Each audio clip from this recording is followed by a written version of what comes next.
I'm Nathan and welcome to Stories with a Twang. Today's episode is called A Ghost Who Inspired Poetry. From Jeffrey Introduces 13 More Southern Ghosts by Kathryn Tucker Windham.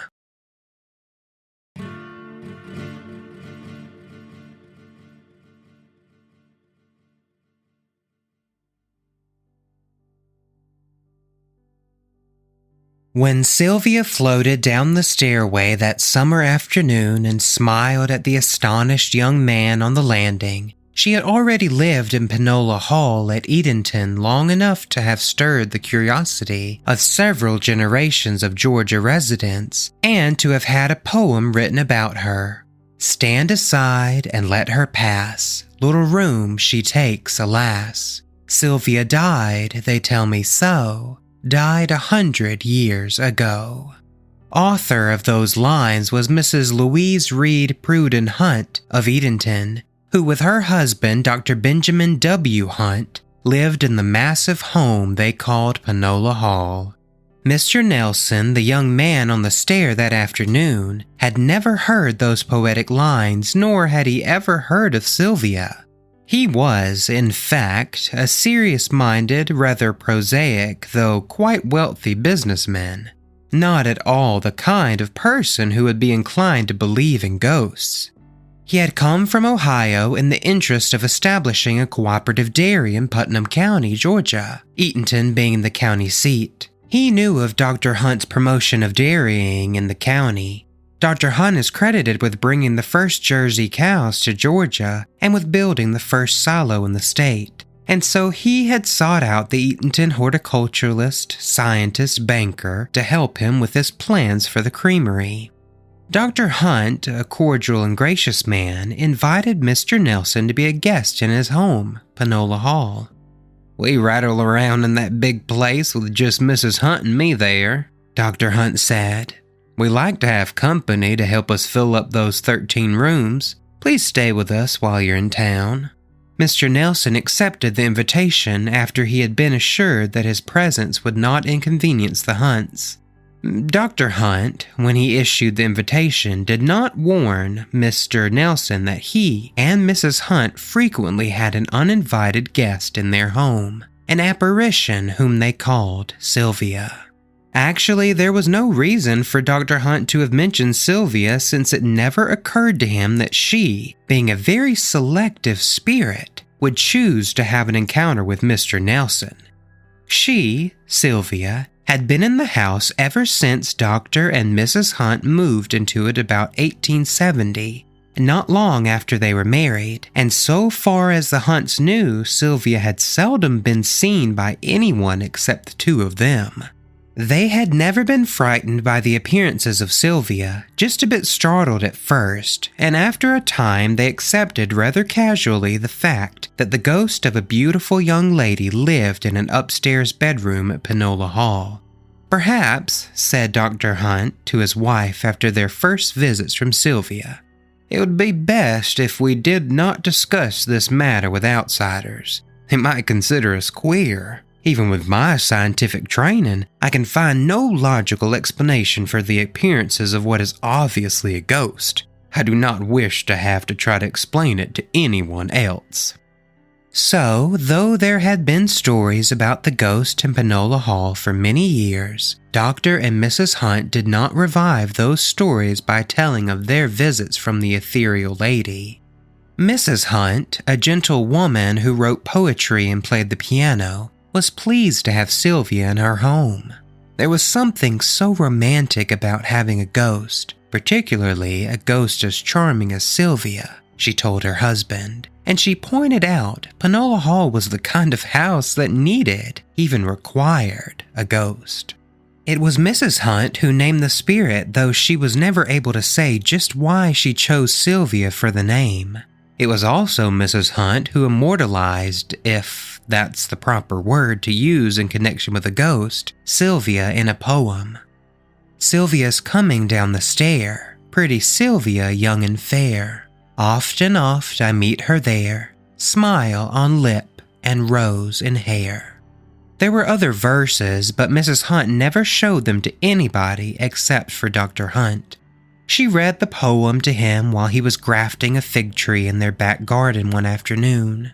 He made almost no comment, but that night at supper, he surprised and delighted her by reciting much of the poem from memory. They both thought Sylvia would be pleased with her poem, so it was this Sylvia whom Mr. Nelson had met on the stairs. After he stepped aside to let her pass him on the landing that afternoon, he recalled vividly until his dying day the gentle swish of her full skirts and the delicate scent of her perfume. Mr. Nelson went on up to his room where he wrote a note to his family before he came downstairs again. He looked into the living room and then walked out into the broad front porch hoping to find the young lady. He was disappointed when he did not see her and when the Hunts did not mention her. Perhaps he told himself she will join us at supper. But when they went into the dining room, only 3 places were set at the table. Mr. Nelson did not wish to appear rude, but his curiosity compelled him to ask, "Tell me, please, who was the young lady I met on the stair this afternoon? She had on a white dress and there was a rose in her dark hair." Dr. and Mrs. Hunt stared at each other. It was a full minute before Dr. Hunt replied, "You met Sylvia, the ghost of Panola Hall." And then the Hunts told him about Sylvia. Mrs. Hunt, at the suggestion of her husband, brought out her poem and read it to Mr. Nelson. He was so delighted with the poetry that he requested a copy, and according to friends of the family, he carried the poem with him constantly and was even buried with the verses clasped in his hand. Accounts of Mr. Nelson's meeting with Sylvia created quite a stir in Edenton for a while, but Dr. and Mrs. Hunt were so reluctant to talk about Sylvia, they apparently wished to help her maintain her privacy, that nobody learned much about the ghost beyond the tales they already had heard. Within a few weeks, interest in Sylvia subsided. It was a good many years later, during the 1920s, that Sylvia again permitted herself to be seen by a stranger. This time, it was Eatonton's librarian, Mrs. Alice Wardwell, who saw her. The library is directly across the street from Panola Hall, back from the street and on a slight elevation. Miss Wardwell had been home to supper and had walked back in the twilight to open the library for the evening. It was a hot night, and the heat seemed particularly oppressive inside the library, so Mrs. Wardwell sat outside on the front steps while she waited for patrons. She watched the lightning bugs and listened to the katydids and savored the sweetness of the Cape jasmine blossoms. She sat there on the steps for several minutes when she glanced across the street and saw Dr. and Mrs. Hunt seated in their living room. The shades were raised and the draperies had been pulled back to let in the breeze, so Miss Wardwell had a clear view of the room. Mrs. Hunt was doing some needlework and Dr. Hunt was reading. It was a peaceful, normal scene except for one thing. There was a young woman standing near Dr. Hunt's chair, and the Hunts were paying her absolutely no attention. Miss Wardwell did not recognize the young lady, but she was amazed that Dr. and Mrs. Hunt would be so rude to a guest.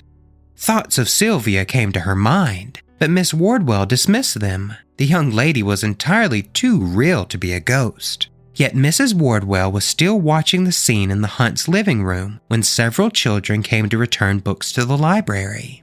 "Look across the street and tell me what you see," the librarian said to them. The children turned around and gazed at the Hunts' home. One of the little girls piped up, "Well, I see Dr. Hunt and Mrs. Hunt in their living room, and there's a pretty lady there, but they aren't talking to her." Satisfied that she was not seeing things, Miss Wardwell went into the library with the children. The next morning, Dr. Hunt came over to the library as he often did, and Miss Wardwell said in what she hoped was a casual and not prying tone, "I believe you had a guest last night." "No," replied Dr. Hunt. "We were alone."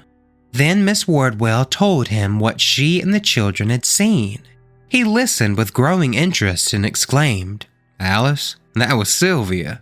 We didn't know she was in the room with us last night, so you've seen Sylvia."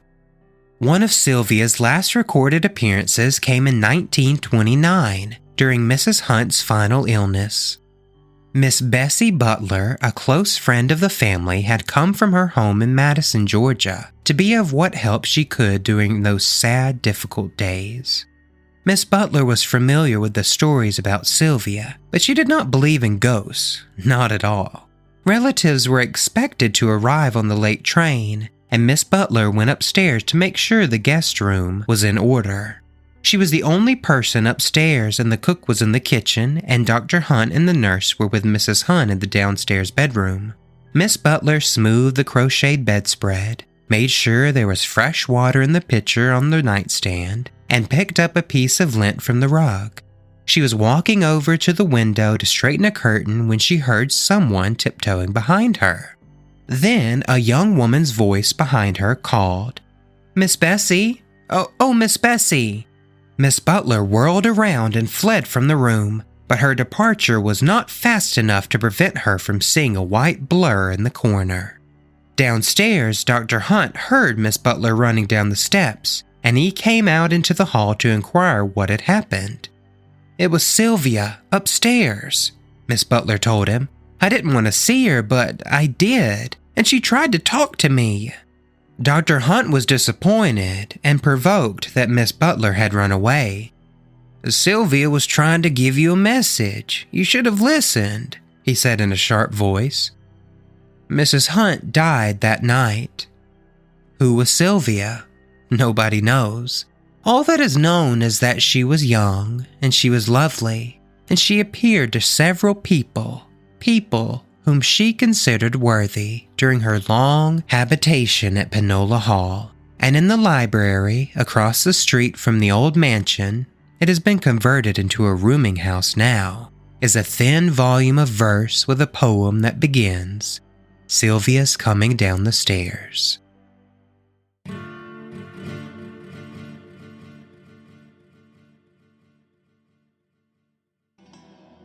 Alright everyone, I hope you all enjoyed this week's story.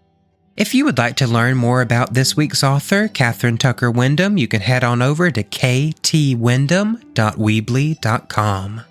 If you have any stories you would like me to read on the show, you can send them on over to storieswithatwang@gmail.com. The show is on Facebook, Instagram, and YouTube at Stories with a Twang Podcast. It would mean an awful lot if you could rate and review the show wherever you listen, and don't forget to share with your friends and family as well. It could really help the show grow.